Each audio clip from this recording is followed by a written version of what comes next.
Bonjour à tous et bienvenue dans Parlement Hebdo, les temps forts de l'actualité à l'Assemblée nationale et au Sénat sous le regard de notre invité. Et on accueille cette semaine Loïc Hervé, bonjour. Bonjour. Vous êtes sénateur de la Haute-Savoie et membre du groupe centriste au Sénat. Et beaucoup d'actualités pour vous, Loïc Hervé. L'hommage et les questions après la démission du maire de Saint-Brévin-les-Pins en Loire-Atlantique. L'élu était la cible de menaces. Sa maison et sa voiture ont été incendiées. Il soutenait un projet de transfert d'un centre de migrants dans sa commune. C'est acté, une commission d'enquête parlementaire pour faire la lumière sur le fonds Marianne, créé en 2011 par Marianne Chapa pour lutter contre le séparatisme. Au cœur de l'affaire, des soupçons de détournement d'argent public.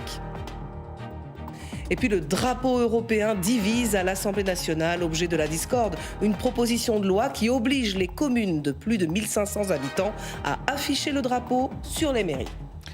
Yannick Morez, le maire de Saint-Brévin-les-Pins en Loire-Atlantique, a donc démissionné sous la pression et la violence de l'extrême droite. Cette semaine, députés et sénateurs ont exprimé leur indignation. Regardez. Ce soir, mes chers collègues, nous apprenons la démission de Yannick Morez, le maire de Saint-Brévin, victime, lui, de ce qu'il qualifie être un terrorisme d'extrême droite, puisque son domicile a été incendié parce qu'il défendait l'installation d'un centre d'accueil et de demandeurs d'asile. Et donc, des événements de cette nature nous interpellent.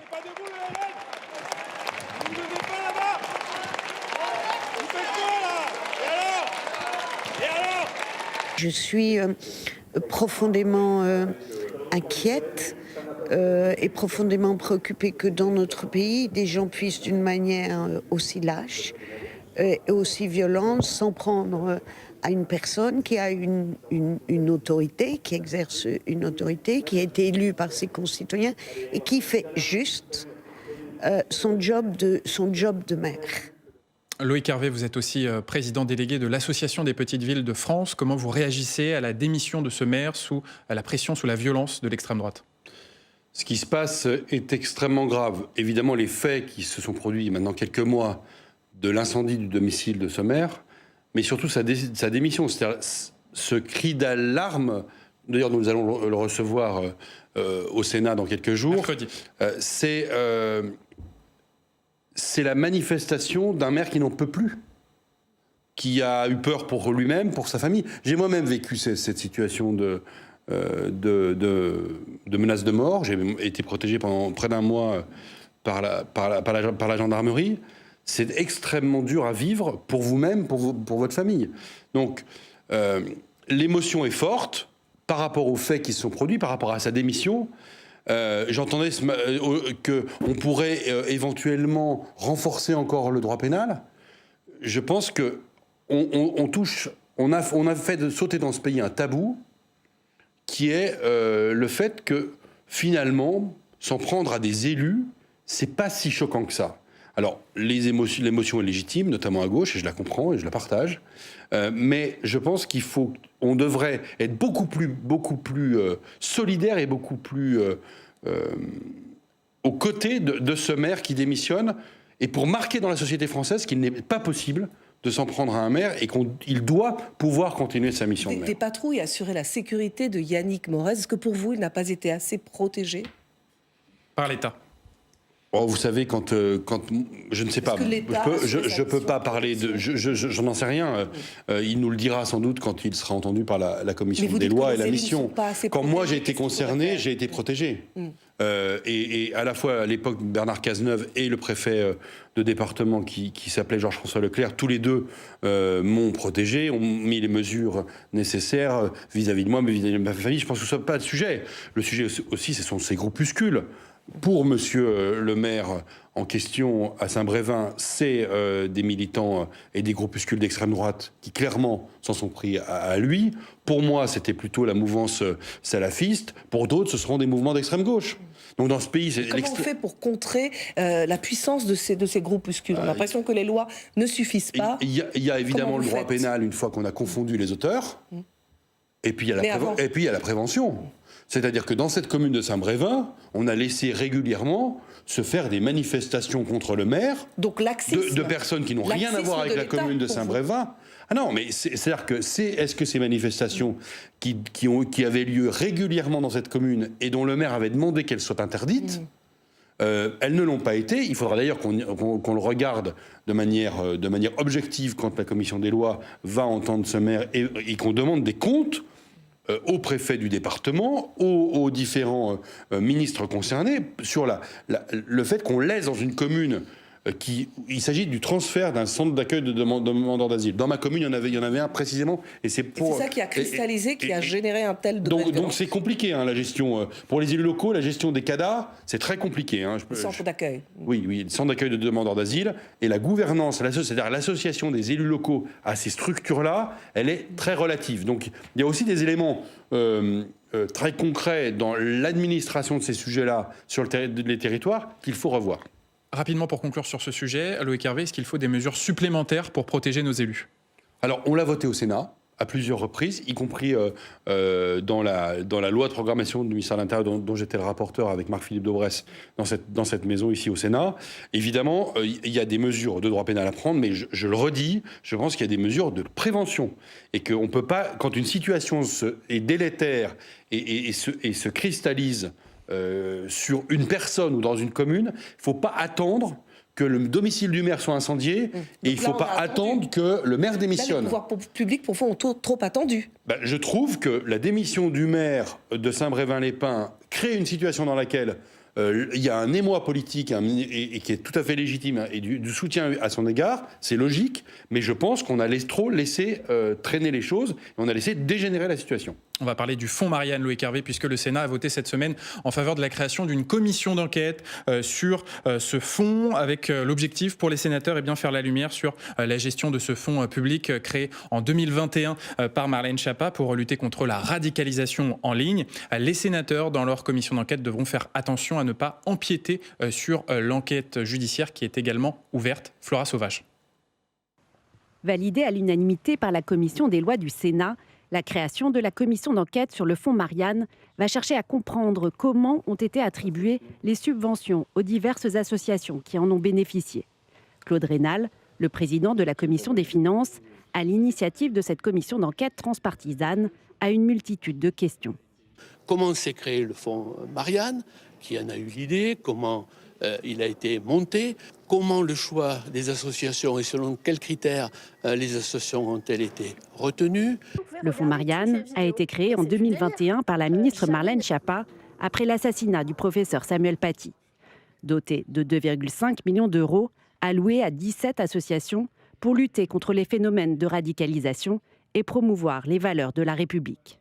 Une enquête journalistique avait pointé du doigt la gestion opaque de ce fonds public. On est le pays au monde, en tout cas dans le monde développé, où on a le plus d'impôts, on a le plus de prélèvements et on a le plus de dépenses publiques. Une exigence de contrôle pour savoir comment ces fonds, qui sont des fonds publics, ont été utilisés. Le PNF, le parquet national financier, a ouvert une information judiciaire pour des soupçons de détournement de fonds publics, abus de confiance et prise illégale d'intérêt. Une procédure en parallèle de la création de la commission d'enquête sénatoriale. Nous ne savions pas si le PNF allait de lui-même aussi engager une démarche. Donc, permettez-moi l'expression assez triviale, nous avons eu le pif. Mais les sénateurs devront prendre garde à ne pas marcher sur les plates-bandes du parquet national financier. La commission d'enquête débutera ses travaux mardi prochain avec l'audition de Christian Gravel, le secrétaire général du comité interministériel de prévention de la délinquance et de la radicalisation. Le Sénat s'est donné 3 mois pour rendre ses conclusions sur le fonds Marianne. Loïc Hervé, le Sénat a eu raison de lancer cette commission d'enquête sur cette affaire du fonds Marianne ? Bien sûr. Chaque fois qu'un centime d'argent public ne va pas à l'endroit pour lequel le Parlement a décidé qu'il aille, chaque fois qu'il y a un risque ou un soupçon de détournement de fonds publics sur des questions aussi graves. On vient de parler à l'instant d'un maire qui a été victime de violences, etc. Donc tous ces sujets sont évidemment connexes. Là, il s'agit d'argent public. La presse a fait son travail. La justice est en train de faire le sien. Le Parlement, qui contrôle l'action du gouvernement, c'est-à-dire qui contrôle l'action des ministres, au nom du peuple. C'est-à-dire que les députés et les sénateurs, quand ils créent une commission d'enquête et qu'ils vont demander des comptes à un délégué interministériel, à des ministres, à tel ou tel fonctionnaire de l'emploi de ces fonds publics, à ce moment-là, les députés et les sénateurs sont absolument dans leur rôle constitutionnel. On a oublié cette fonction de contrôle parlementaire, et une commission d'enquête parlementaire, c'est ça, en fait. Certes, elle a beaucoup de pouvoir, cette commission d'enquête parlementaire. Néanmoins, elle ne peut pas, on l'a dit dans le sujet qui vient de passer, elle ne peut pas interférer, empiéter sur l'enquête judiciaire. Est-ce que c'est possible à faire? Est-ce que ça ne risque pas tout de même d'interférer par moment? Alors, on a déjà eu des cas, je pense notamment à l'affaire Benalla, qui a été la plus médiatisée, où, et de la même manière, une enquête judiciaire était diligentée. Donc, il faut être très vigilant pour que les magistrats puissent faire leur travail, que les parlementaires puissent faire le leur. Ça n'empêche pas que, de manière générale, sur la création de ce fonds, les décisions prises que Claude Raynal et Bruno Retailleau ont évoquées, c'est-à-dire la manière dont l'argent a été orienté vers des associations. Des fonds publics. De quelle manière Oui, évidemment, c'est public aujourd'hui. Et aussi le contrôle a posteriori. Parce que quand vous faites un choix d'une association à qui vous allez donner de l'argent, vous devez faire un contrôle de l'exécution et de l'emploi de cet argent après coup. C'est ça. Et est-ce que tout ça a été fait dans les règles de l'art? Et est-ce que... Donc, je pense que la Commission des finances pourra faire son travail. Je connais bien les parlementaires qui seront en charge de cette enquête. Je suis sûr qu'ils seront très vigilants à bien respecter les compétences de la justice. En tout cas, Marlène Schiappa est concernée par cette affaire, puisque en tant que ministre de la Citoyenneté à l'époque, en 2021, elle avait lancé ce fonds, piloté ce fonds Marianne. Aujourd'hui, elle est ministre en charge du secteur associatif. Est-ce qu'elle peut rester en poste? Ça, c'est pas à moi d'en décider. Vous savez que c'est au président de la République de décider de qui compose le gouvernement du pays. Il se trouve que Marlène Schiappa a un peu disparu des radars, y compris pour des raisons personnelles qui ont fait qu'une partie importante de son portefeuille ministériel lui a été retirée.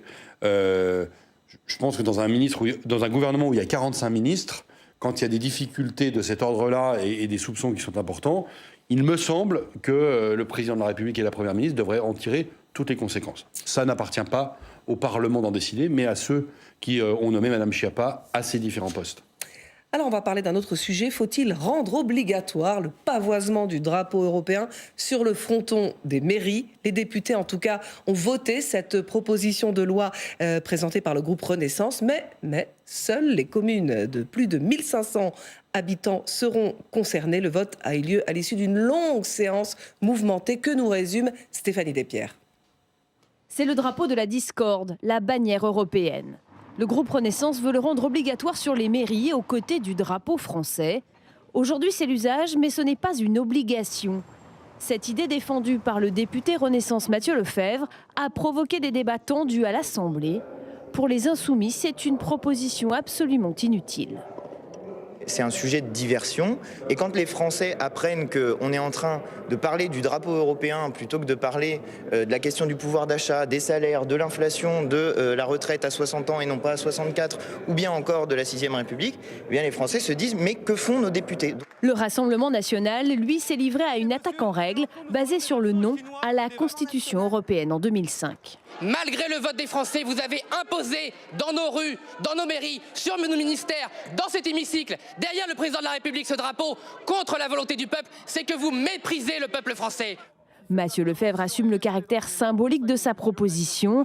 Dans l'hémicycle, il a même élargi le débat pour ou contre la construction européenne, renvoyant dos à dos les oppositions. En réalité, ceux qui parmi nous ont du mal à masquer leur malaise face au drapeau étoilé ont tout autant de mal à masquer leur rêve de Frexit déguisé, rouge pour les uns et brun pour les autres. Le député a réussi à faire adopter sa proposition de loi, 130 voix pour, 109 contre. Le Parti socialiste l'a voté, pas les Républicains qui ironisent sur une obligation très édulcorée. Elle ne concernera que les communes de plus de 1500 habitants pour ne pas alourdir le budget des villages. Où le symbole existe, ou il n'existe pas. On a failli avoir un symbole à 3500 habitants, on l'a finalement à 1500. Mais c'est quoi ces symboles qui sont négociables? Et pourquoi pas 1000, pourquoi pas 4000, pourquoi pas 10 000? Ça n'a pas de sens. Alors que les députés ont débattu durant plus de 5 heures de cette proposition, finalement, 78% des communes ne seront pas concernées par cette obligation. Loïc Hervé, bien cette question, plus de 70% des communes, voire plus, ne seront pas concernées par cette obligation. Est-ce que pour vous, ce qui a été voté a du sens? Non. Je suis européen, j'aime son drapeau et son hymne.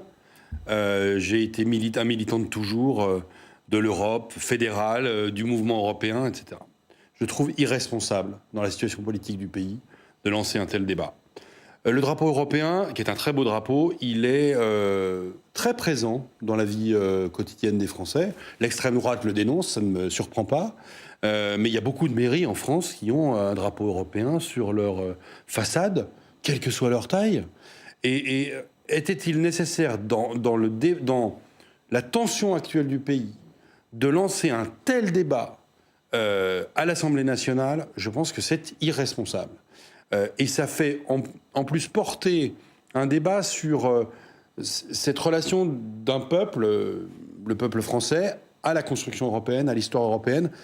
Le 9 mai 2023, on avait besoin plutôt de concorde, d'amitié européenne, de symboles positifs, plutôt qu'un débat de ce type-là qui, en plus, va créer des obligations aux maires. Nous, ici... C'est contraire au principe de la libre administration des communes. Non, mais... les maires en ont ras-le-bol qu'on leur impose des normes supplémentaires, a fortiori dans le domaine symbolique, alors qu'ils sont aujourd'hui plutôt préoccupés par d'autres réalités liées aux finances locales, liées à la mise en place de tout un tas de lois qui sont encore difficiles, Lausanne, les conséquences de la loi NOTRe, les questions d'eau et d'assainissement, qui sont des choses très concrètes et qui sont leur quotidien. Bon sang, si on pouvait laisser le drapeau européen au sommet de sa mature, ce serait responsable. Là, c'est irresponsable d'avoir lancé ce débat. Et moi, je trouve que, alors que l'Europe traverse une situation qui est compliquée, il faut si on veut sauver l'Union européenne, si on veut sauver la construction européenne, il faut revenir à ses fondamentaux de ses pères fondateurs, Robert Schuman et Jean Monnet, et avoir quelque chose de positif et pas ce type de débat complètement décalé par rapport à la réalité des élus et des Français. Et on a bien compris que s'il venait au Sénat, vous ne le voterez pas. Non, mais en militant européen, alors que j'ai toujours eu, quand j'étais maire pendant 10 ans, le drapeau européen, et il est toujours évidemment sur la façade de la mairie de Marnin en Haute-Savoie, et c'est heureux. Je ne voterai pas ce type d'obligation parce que ça n'est pas sain. Alors on va parler d'un autre sujet que vous connaissez bien, le projet de loi immigration, puisque après l'avoir rapporté à l'automne, le gouvernement veut finalement présenter son texte au mois de juillet et il lance une série de consultations des parlementaires. De leur côté, les LR vont déposer 2 propositions de loi. Écoutez, Éric Ciotti et Bruno Retailleau. Nous prenons nos responsabilités, le gouvernement l'a sans doute vu, c'est pour cela qu'il use d'une forme de revirement multiple, on n'y comprend plus rien. Les jours pairs, il y a un texte, les jours impairs, il y en a un autre, c'est un gouvernement alternatif. Les bonnes propositions, elles seront dans le texte des Républicains, dans les 2 textes alors, celui de nature constitutionnelle et celui qui relève d'une loi simple. Vous retrouverez un certain nombre de points qu'on a déjà votés. Par exemple, la transformation de l'aide médicale d'État, parce que c'est la gabegie, en aide médicale d'urgence pour restreindre le panier de soins. Bien d'autres dispositions aussi. Puis il y aura un texte de loi constitutionnelle. On touchera en tout cas à la possibilité de l'article 11 d'avoir dans le champ du référendum législatif, évidemment, la question migratoire. Ça me paraît être important. Loïc Hervé, est-ce que vous pourriez voter ces propositions de loi des Républicains qui veulent donc durcir la politique migratoire, notamment en diminuant l'aide médicale d'État? Alors d'abord, avant de les voter, j'aimerais les connaître. Et deuxièmement, j'aimerais vous dire que si le groupe des Républicains à l'Assemblée nationale ou au Sénat, les groupes vont faire des propositions, le groupe de l'Union centriste va en faire également. Et peut-être que nous avons une approche sur les questions migratoires qui est un peu plus mesurée. Et notamment face à la situation démographique et la situation de l'emploi dans le pays. J'ai entendu Bruno Retailleau dire que l'immigration n'était plus une chance pour la France. Donc on comprend déjà la tonalité que les Républicains veulent donner à ce débat. Nous, au groupe de l'Union centriste, s'il y a des propositions qui sont bonnes, chez nos collègues des Républicains, évidemment, nous les voterons, mais nous aurons nos propres propositions. Philippe Bonnecarrère, sénateur centriste, Muriel Jourda, sénatrice LR, sont les rapporteurs du texte qui a été retiré par le gouvernement. Je pense que nous aurons l'occasion, dans les semaines qui viennent, de poser nos jalons et nos sujets de débat avec nos collègues des Républicains, mais aussi avec des propositions qui seront des propositions propres et qui ne sont pas forcément celles qui seront totalement consensuelles. Quelles propositions, par exemple, des sénateurs centristes? Est-ce que ça veut dire que pour le groupe centriste du Sénat, eh bien, l'immigration est une chance pour la France? Vous savez, c'est le vieux débat et les écrits de Bernard Stasi il y a une trentaine d'années. La question de la maîtrise de l'immigration est une question centrale. Nous avons aujourd'hui trop d'immigrés irréguliers qui arrivent dans notre pays, qui arrivent sur le territoire de l'Union européenne. Donc la régulation est une bonne chose en soi. En revanche, nous savons une situation de l'emploi qui est tendue. Il y a tout un tas de secteurs d'activité. Je viens de Haute-Savoie, donc je peux en parler d'expérience. Des situations de tension dans lesquelles l'immigration peut être une solution à un certain nombre de nos métiers en tension. C'était toute la partie du SOPT, du volet, du projet de loi qui a été déposé par le gouvernement. Ce débat-là, il est important. Qui régularisait les travailleurs sans papier dans les secteurs en tension. C'était sans doute une solution très difficile à faire comprendre parce qu'elle aurait envoyé un message qui n'était pas forcément celui qu'on attendait. En tous les cas, moi, pour venir m'être rendu le week-end dernier en Italie et la semaine d'avant au Québec, je peux vous assurer qu'un certain nombre de nos voisins ou de pays dont nous sommes proches ont une approche de l'immigration qui est beaucoup plus pragmatique que la nôtre. Donc pas d'idéologie là-dessus. La lutte contre les filières, la lutte contre l'immigration clandestine, évidemment, mais soyons raisonnables sur la question de notre réalité du marché de l'emploi. Nous sommes en tension dans beaucoup de métiers. Et il faut que nous ayons une capacité de répondre à ça. Est-ce que vous soutenez l'idée, comme certains le proposent, d'un référendum sur l'immigration? Est-ce que ce serait une bonne ou une mauvaise idée pour vous?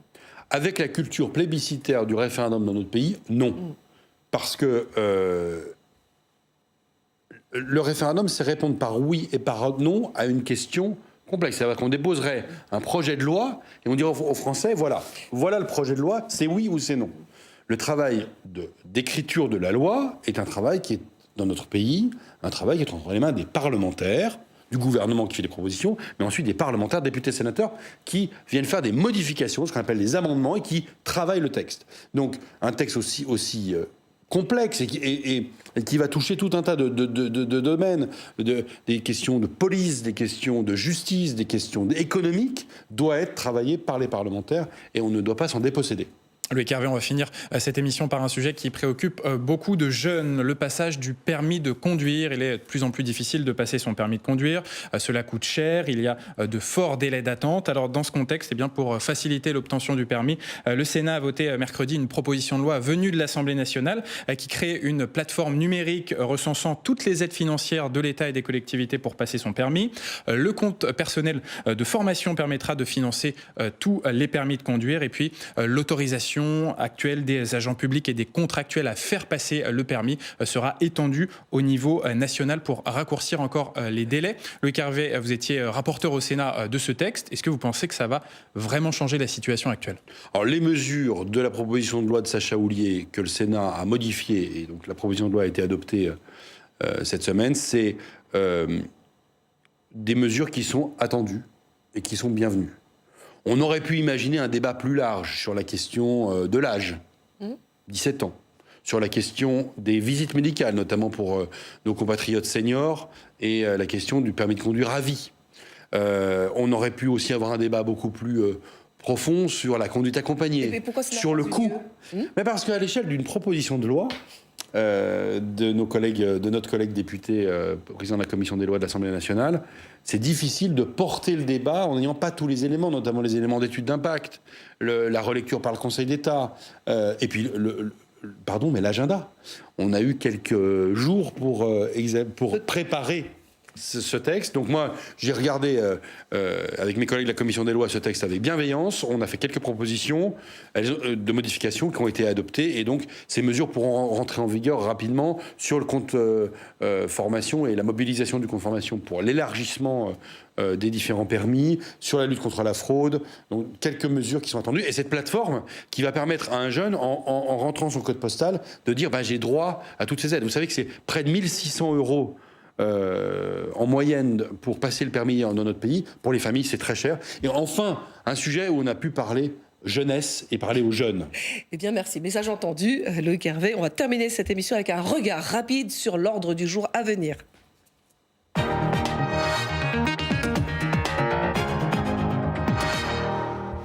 Et mardi, au Sénat, la commission d'enquête sur l'affaire du fonds Marianne va lancer ses auditions. Les sénateurs vont notamment s'intéresser au rôle dans cette affaire du comité interministériel de prévention de la délinquance et de la radicalisation. Mardi toujours, une autre commission d'enquête du Sénat, celle sur la pénurie de médicaments, auditionnera les anciens ministres de la Santé, Xavier Bertrand et Marisol Touraine. Et puis mercredi, les sénateurs auditionneront donc le maire de Saint-Brévin-les-Pins, victime de violences et qui a donc choisi de démissionner. À l'Assemblée, les députés examineront le projet de loi pour renforcer la prévention contre le risque incendie et notamment les méga-feux. Ce sera lundi. Et mardi, à l'agenda, le projet de loi qui vise à accélérer la construction de nouveaux réacteurs nucléaires. Eh bien, il sera soumis au vote final. Et c'est la fin de ce numéro de Parlement Hebdo. Merci beaucoup, merci. Loïc Hervé, d'avoir été notre invité cette semaine. Et merci à tous d'avoir suivi cette émission. À très bientôt. Ciao, ciao.